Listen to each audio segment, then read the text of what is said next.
I never thought a voicemail could fracture something as permanent as family, but that's exactly what happened last December, 5 days before Christmas. I was sitting on my living room floor wrapping gifts under the warm glow of our tree when my phone buzzed. The name on the screen read Dad. I smiled instinctively. Christmas was always his favorite holiday. I tapped play and kept folding the edges of the wrapping paper. Then I heard his voice clipped cold nothing, like the man who used to lift me onto his shoulders to place the star on top of our tree. Claire, your mother and I have decided Christmas is off. Expect a call from our lawyer after the holidays regarding the mortgage situation. We need space from your controlling behavior. I sat there still holding the ribbon I just cut, the message echoing in my ears. No warning, no conversation, just a severing. And that's where the story begins, with silence in place of carols, with threats instead of hugs. If you've ever questioned whether love and obligation should always walk hand in hand, stay with me, because sometimes choosing peace means walking through heartbreak first. I grew up in a quiet neighborhood just outside Boise where maple trees lined every street, and neighbors waved like extras in a feel-good movie. Our house had blue shutters, a swing on the porch, and a chimney that puffed white smoke every winter, like something out of a snow globe. My dad, Thomas Mitchell, was a general contractor who always smelled faintly of cedar and coffee. My mom, Eleanor, stayed home when we were little, then took a part-time job at the library when my brother Mason and I got older. She was the kind of mom who signed every lunchbox note with a heart and a smiley face. From the outside, we looked perfect. Sunday pancakes, family bike rides, matching pajamas every Christmas Eve. Dad strung up so many lights on the house each December that the neighbors jokingly called us the airport.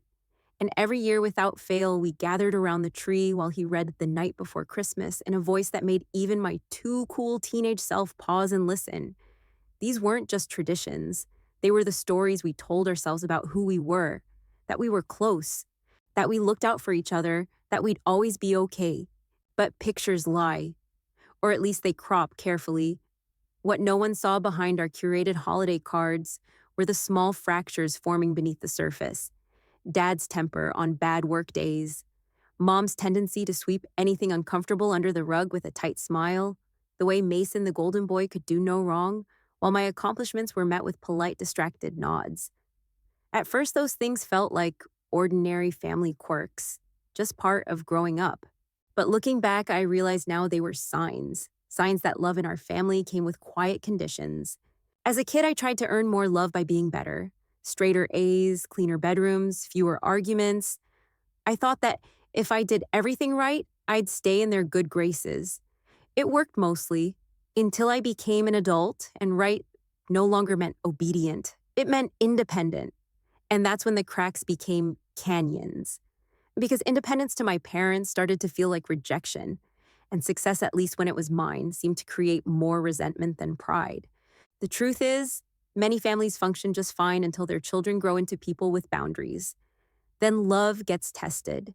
Then control gets exposed. And sometimes it's only when you're standing on your own that you realize how many strings were attached to the version of support you were given. I didn't see it then, but I see it now.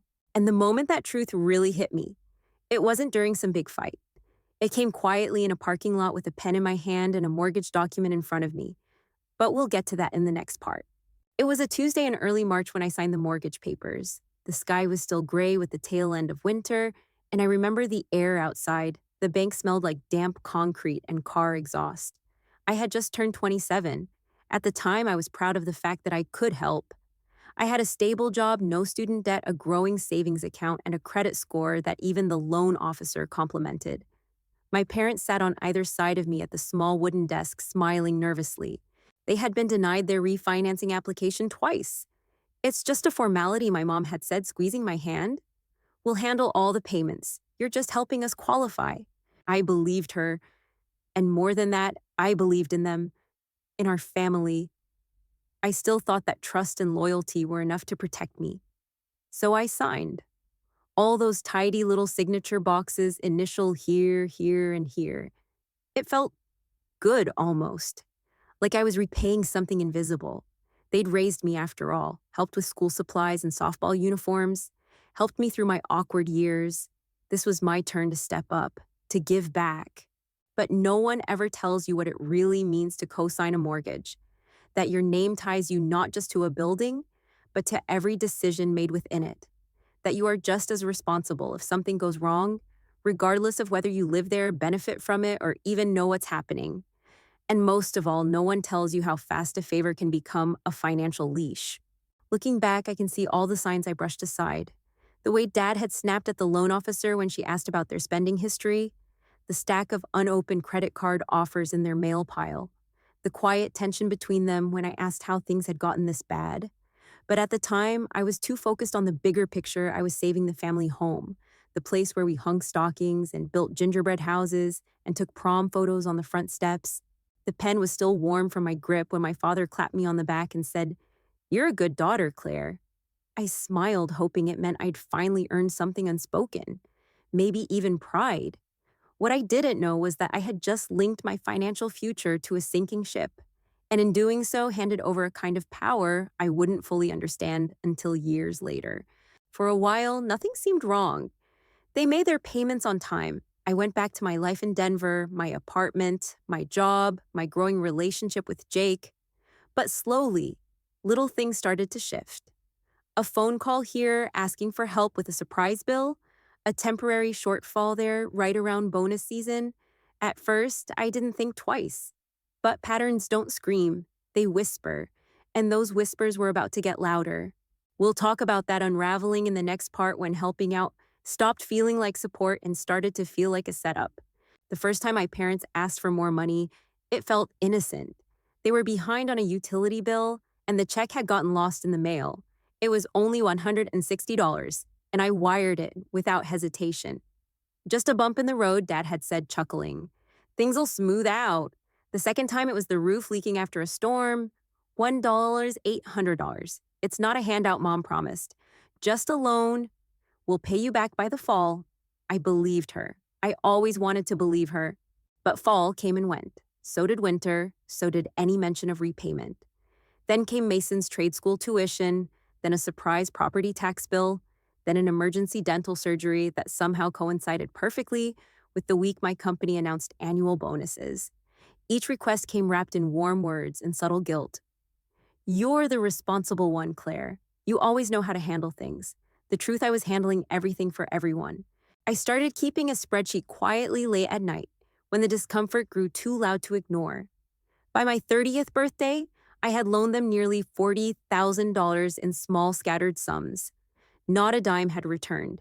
What's worse, every act of generosity seemed to unlock a new expectation. I wasn't their daughter anymore. I was their safety net, their fixer, their silent investor. And the shift wasn't just financial, it was emotional. Whenever I set a boundary, I was difficult. If I said no to dinner because of work, I was pulling away. If I missed a family event, even for good reason, Dad would sigh and say, "Money changes people, huh?" That one stung. Because money hadn't changed me. It had changed us, or maybe just revealed what was already broken. Helping family isn't wrong.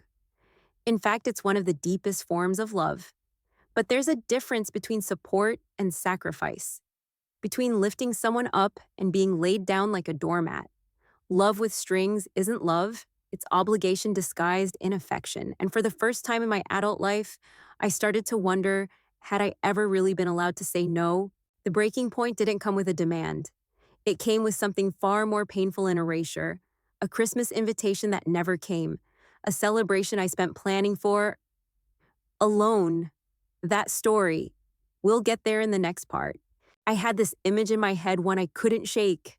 A long table draped in plaid, cinnamon-scented candles flickering, laughter echoing off the walls of our new home.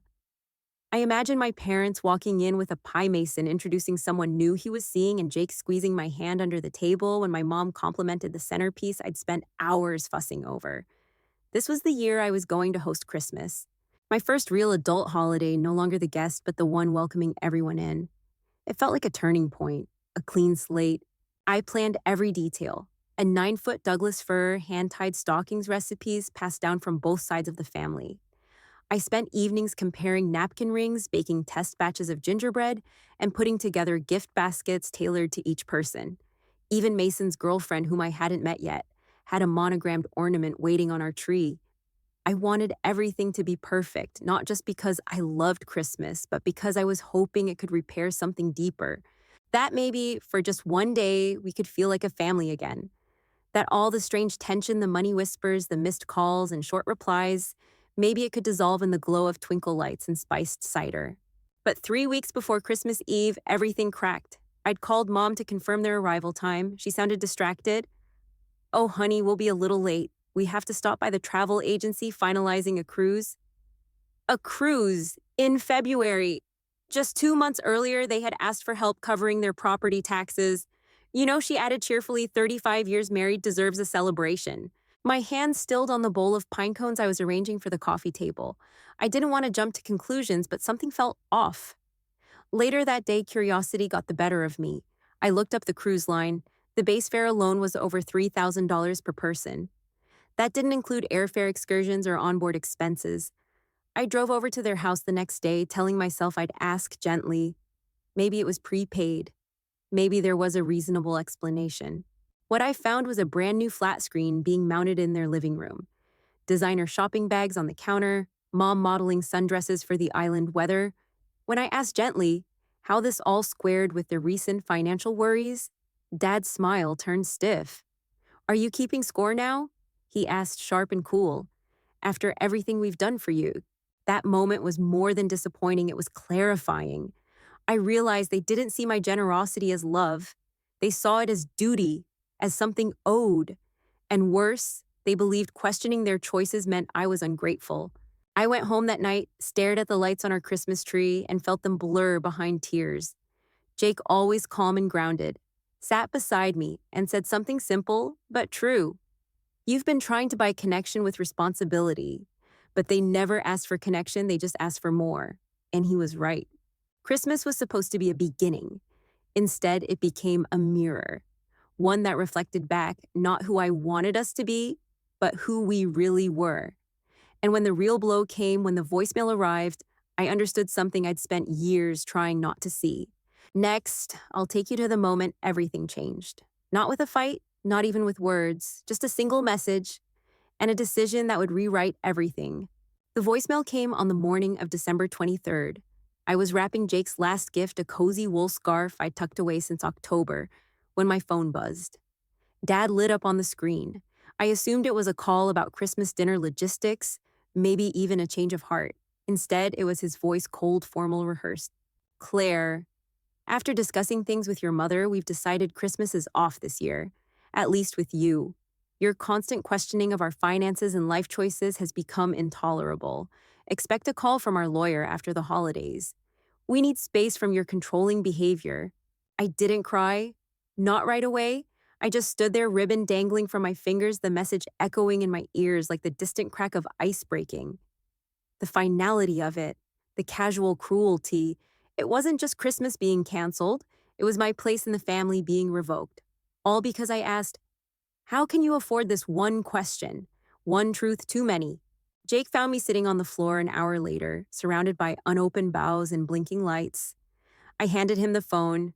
He listened, face tightening with every word, then looked at me and said, gently, but clearly, Claire, this isn't about money. It's about control. And you just stopped playing along.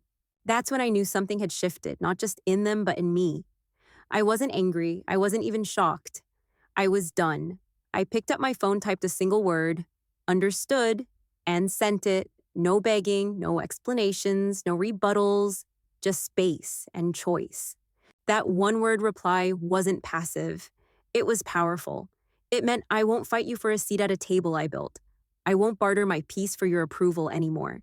It was my way of closing a door quietly, firmly, without slamming it, because I wasn't walking away in anger. I was walking away in clarity. That same afternoon, while others were finishing last-minute shopping or hanging ornaments, I sat at my kitchen table researching mortgage cosigner laws.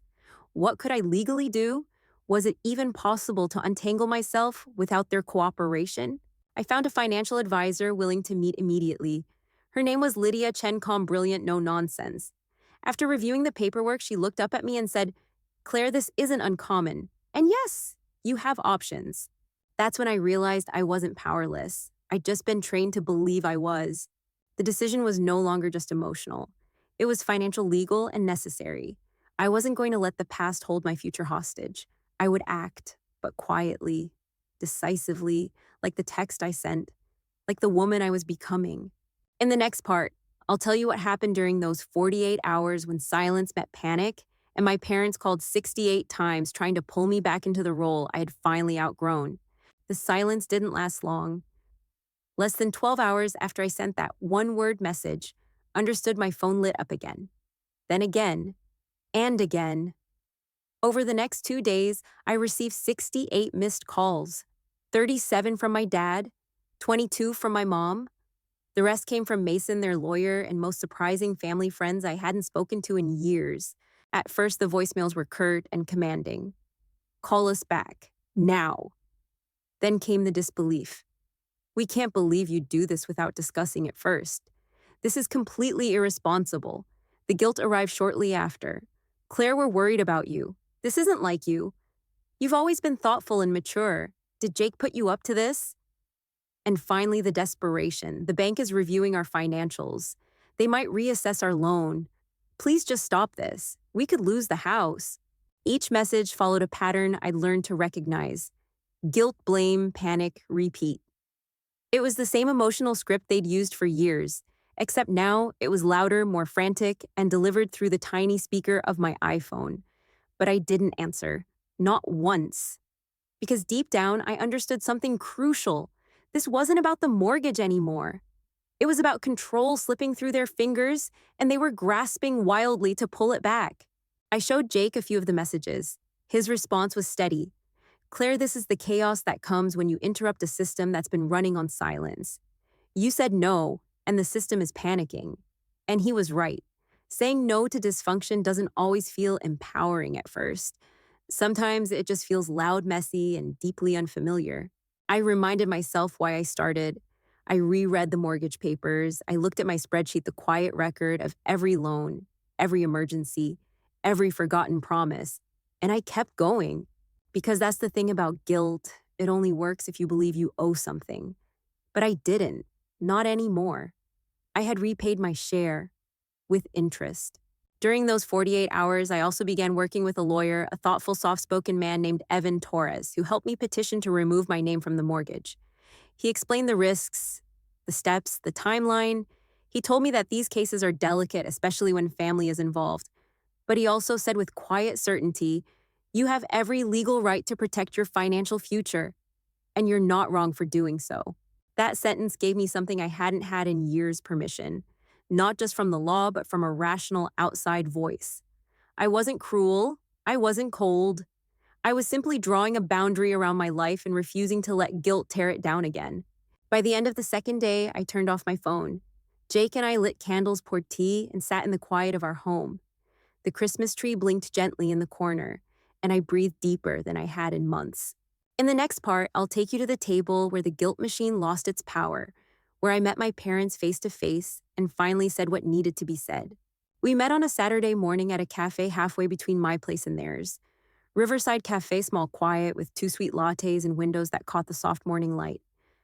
I chose the location deliberately. Neutral ground, public space, no yelling, no slamming doors. Jake came with me. That too was non-negotiable. My parents were already there when we arrived. Dad sat stiffly, arms folded, eyes scanning the room like he'd been rehearsing his argument. Mom looked smaller somehow, wrapped in a coat too big for her frame, mascara slightly smudged. Neither of them stood when we approached. A different kind of greeting, a different kind of meeting. We sat. And for a moment, no one spoke. I broke the silence. I appreciate you coming. I know this isn't easy. Dad's response was curt. You've put us in a very difficult position. He launched into numbers how the bank had raised their monthly payment, how refinancing without me would be nearly impossible. We have 60 days, he said. Unless something changes, we could lose the house. I listened, calmly, then replied with the words I'd practiced in therapy over and over. I understand this is a hard transition, but I won't reattach myself to the mortgage. I'm open to rebuilding our relationship, but not our financial entanglement. Mom's voice quivered. How could you do this, Claire? After everything we've done for you. It was the guilt script again, but softer this time, less polished. I took a slow breath. because love shouldn't cost me my peace. Because I've been trying to prove my worth through money for years and it's never been enough. I'm not angry, I'm just done. I slid a folder across the table. Inside were spreadsheets, statements, and a copy of the voicemail Dad had left me. Proof, not accusation. Just the facts. This isn't about punishment, I said. It's about boundaries. If we want to move forward, I need honesty. No money requests, financial counseling, and full transparency. Dad's face tightened. So this is who you are now, a lawyer with a ledger. I didn't flinch. No, I'm your daughter. But I won't be your co-signer anymore financially or emotionally. Then something unexpected happened. My mom turned to him. Did you really use her money for the cruise? He looked away, said nothing. That silence cracked something open. For the first time, my mother didn't defend him. She looked at me, tears slipping down her cheek, and whispered, I didn't know. The rest of the conversation shifted. Slowly, uncomfortably, but genuinely. We didn't solve everything that morning, but we started something new, something honest. Next, I'll show you what happened after that meeting, how we each began the long, messy, necessary work of becoming different people in the same family. 2 weeks after that cafe meeting, my dad took a part-time job at a local hardware store. Mom started listing her designer handbags and costume jewelry on consignment apps. It was strange at first watching the people I once saw as indestructible make phone calls about coupon books and grocery reward points. But it wasn't performative. It was necessary. They were learning painfully and publicly to live within their means for the first time in decades. There were no dramatic speeches, no teary acknowledgments of wrongdoing, just small, consistent changes. The cruise was canceled. The flat-screen TV was sold. They stopped outsourcing lawn care. Little things, but to them, huge. And slowly, a different version of my parents began to emerge. Humbled, less polished, more real. I wasn't involved in their financial decisions anymore, and that was the point. I offered no more bailouts, no co-signatures, no quiet Venmo transfers, masked as grocery help. But I did offer emotional support. I checked in. I listened when Mom cried over selling the china set she'd inherited. I reminded her that it wasn't the plates that mattered. It was the meals we shared on them. What I learned during that season was this financial maturity doesn't always arrive on schedule. Some people grow into it at 25, others at 63. And while it's tempting to judge late growth, the truth is, it still counts. Progress is still progress even when it comes with gray hair and overdue bills. And Mason, my brother, who once scoffed at my boundaries, began to shift too. He moved out, started paying rent, and shockingly called me for advice about budgeting.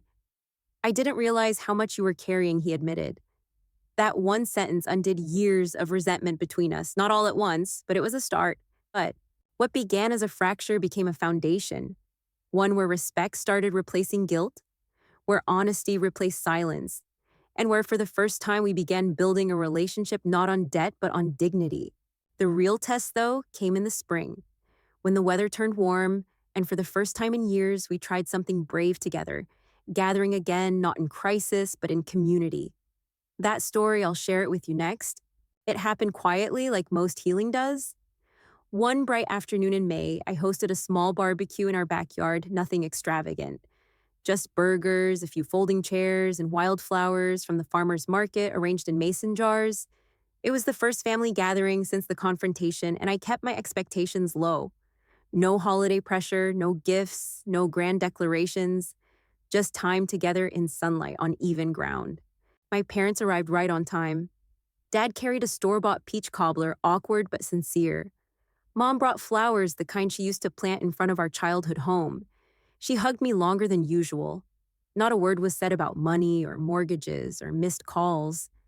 It was like we were all trying to speak a new language, one without codependency or guilt. And though we stumbled, we stayed at the table. Over grilled corn and root beer floats, we laughed. Not the performative kind, the kind that starts small, then builds. I looked around and saw a family not perfect, not traditional, but real. One learning how to be together without old roles or scorecards. And that's when I realized the old version of family I had clung to so tightly didn't die. It simply evolved.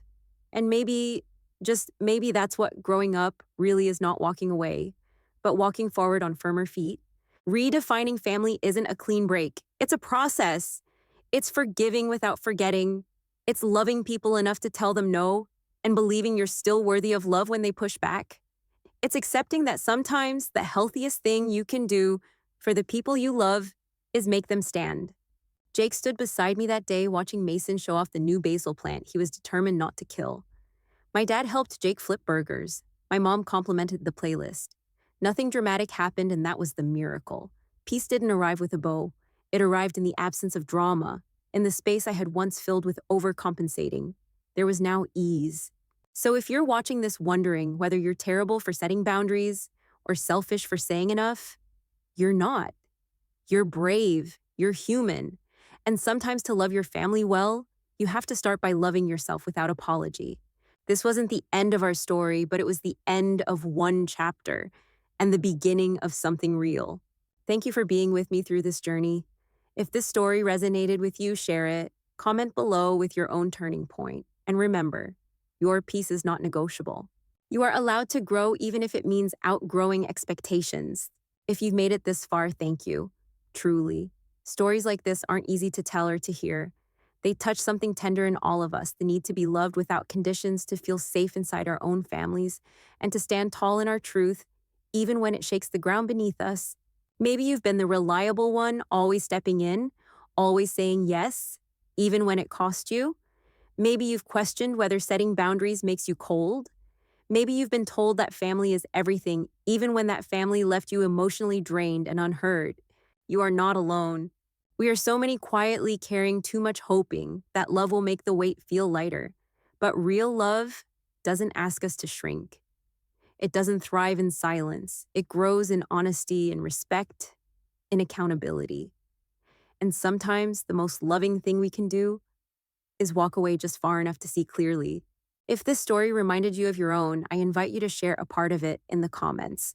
You never know who needs to hear that they're not the only one standing at the edge trying to choose themselves for the first time. Hit the like button if this resonated with you. Subscribe to join a community of people who are rewriting what family means with courage, clarity, and care. And if you know someone stuck in a cycle of obligation, share this video. Let it be a door they didn't know they could open. Because healing doesn't always look like a happy ending. Sometimes it looks like a healthy beginning.